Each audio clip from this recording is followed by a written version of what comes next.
अस्सलामु अलैकुम वरहमतुल्लाहि वबरकातुह। नहमदुहु व नसल्ली अला रसूलिहिल करीम। अम्मा बाद फअऊज़ु बिल्लाहि मिनश शैतानिर रजीम। बिस्मिल्लाहिर रहमानिर रहीम। कुल हल यस्तविल लज़ीना यअलमून वल्लज़ीना ला यअलमून। सदाकाल्लाहुल अज़ीम। আজকে মহতী অনুষ্ঠানের সুনামধন্য মহামান্য সম্মানীয় বিচারক মণ্ডলী, আজকে আমার বক্তৃতার বিষয়বস্তু হলো মাদ্রাসার ইতিহাস অবদান।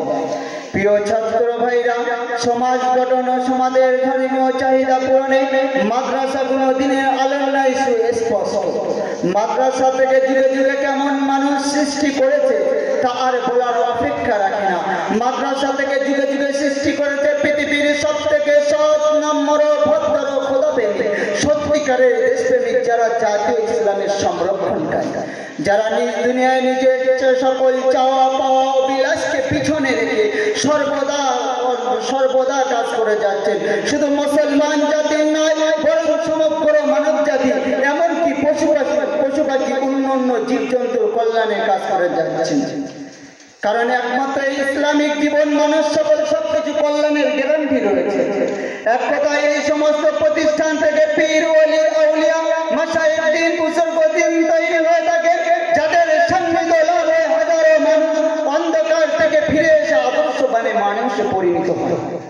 তাদের এই মেহনতের বদৌলতে আজ ভারত, পাকিস্তান, বাংলাদেশ, আফগানিস্তান, ফিলিস্তিন প্রতিটি দেশে লক্ষ লক্ষ আল্লাহ প্রেমিক, ইলাহি প্রেমিক, আল্লাহ আল্লাহ শব্দ মনোরঞ্জনে আকাশ বাতাসকে মুখরিত করে তুলে রেখেছেন। যখন ইসলাম ও মুসলমানদের বিরুদ্ধে কোন বাতিল মাথা ঝাড়া দিয়ে উঠেছে, এধারাই উলামায়ে কেরামগণ তার বিরুদ্ধে স্বেচ্ছার ভূমিকা পালন করেছে। দিনের সংরক্ষণ হেফাজত এমন কোন ক্ষেত্রে নেই, এমন কোন শাখা নেই, এমন কোন ডাক নেই যে সেখানে আলেম উলামাদের উপস্থিতি ছিল না।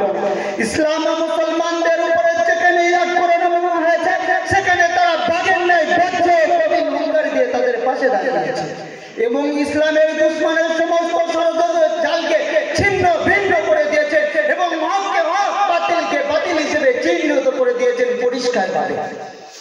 এবং কাদিয়ানী রেজাকার যখন কোরআন ও ইসলামের মূলের উপরে আঘাত এনেছে, এধারাই উলামায়ে কেরামগণ তার প্রতিবাদ জানিয়েছে। শুধু কি তাই নয়, দেশের স্বাধীনতায় সার্বভৌমত্ব রক্ষায় ব্রিটিশ সাম্রাজ্যের বিরুদ্ধে গণ আন্দোলন মূলত উলামায়ে কেরামগণ তুলেছিলেন। দেশের স্বাধীনতায় তাদের অবদান কোনো অংশে কম নয়। মোট কথা, মুক্তিকামী মানুষের এমন কোনো প্রয়োজন নেই, এমন কোনো ক্ষেত্রে নেই, এমন কোনো ডাক নেই, এমন কোনো শাখা নেই যেখানে আলেম উলামাদের উপস্থিতি ছিল না। প্রিয় উপস্থিতি, আজকে এই বিশ্বব্যাপী ইহুদি খ্রিস্টান সাম্রাজ্যবাদের শক্তি ইসলাম ও মুসলমানদেরকে ধ্বংস করতে তারা একজোট হয়েছে। তাই আজ একের পর এক মুসলিম রাষ্ট্র তাদের ঈশ্বর ধাওয়ার শিকার হচ্ছে।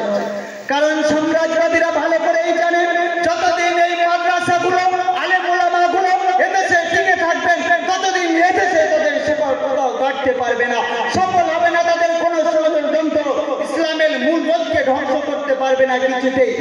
কারণ তারা ভালো করেই জানে এইসব আল্লাহওয়ালা তাদের রুহানি শক্তি বলে যে কোনো ষড়যন্ত্রের পূর্বে তারা গন্ধে পেয়ে যান।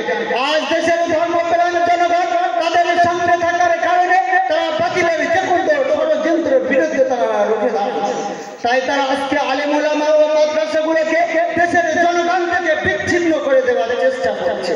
তাই তারা মৌলবাদী ও ফতোয়া ইত্যাদির মাধ্যমে আলেম উলামাদেরকে হ্যাঁ করার চেষ্টা করছে, কিন্তু তারা বলতে গেলে তারা ব্যর্থ হয়েছে। তাই তারা আজকে নতুন ষড়যন্ত্র জালকে তারা গোটা দুনিয়াতে বিছিয়ে দিয়েছে। তাই তারা নিজের অর্থ দ্বারা, অস্ত্র দ্বারা, পাহাড়িয়া সন্ত্রাসীর মাধ্যমে কুকর্ম ঘটিয়ে তার জোর করে মাদ্রাসার ঘাড়ে চাপিয়ে দেওয়ার চেষ্টা করছে। তাই আজকে আমরা এই বলগাটা মাদ্রাসার স্টেজ থেকে তাদেরকে পরিষ্কার ভাষায় জানিয়ে দিতে চাই, মাদ্রাসাগুলো বিটিসি, এমপি অফিসের মতো এনজিও কোনো স্বীকৃত দুর্গ প্রতিষ্ঠান নয়। এগুলো জনগণের জন্য সাধারণ স্থানীয় পরিষদ মুসল্লিদের তত্ত্বাবধানে পরিচালিত হয়। এটা শিক্ষা কার্যক্রম, এখানে অস্ত্র ট্রেনিং দেওয়া হয় না। অস্ত্র ট্রেনিং দেওয়া হতো ছাত্র সংগঠনগুলো, অস্ত্র ট্রেনিং দেওয়া হতো বিশ্ববিদ্যালয়ের মতো প্রতিদ্বন্দ্বী ছাত্র সংগঠনগুলো, অস্ত্র প্রতিযোগিতা, বিভিন্ন সময় বিভিন্ন হল থেকে দাগি সন্ত্রাসী গ্রেপ্তার সময় আহত হওয়া, বিভিন্ন সময় বিভিন্ন ব্যক্তিকে আটকে রেখে নির্যাতনের মাধ্যমে চাঁদা আদায় করার ঘটনা সেখানে অহরহ ঘটে। কিন্তু আলহামদুলিল্লাহ আজ পর্যন্ত এমন কোন ঘটনা ঘটেছে কোন মাদ্রাসায় এমন নজির কেউ দেখাতে পারবে না।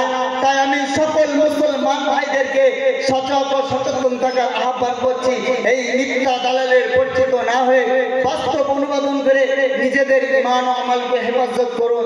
আল্লাহ তাআলা আমাদের সকলকে সুমতি দান করুন। ওয়া আখিরি দাওয়ানা আলহামদুলিল্লাহি রাব্বিল আলামিন।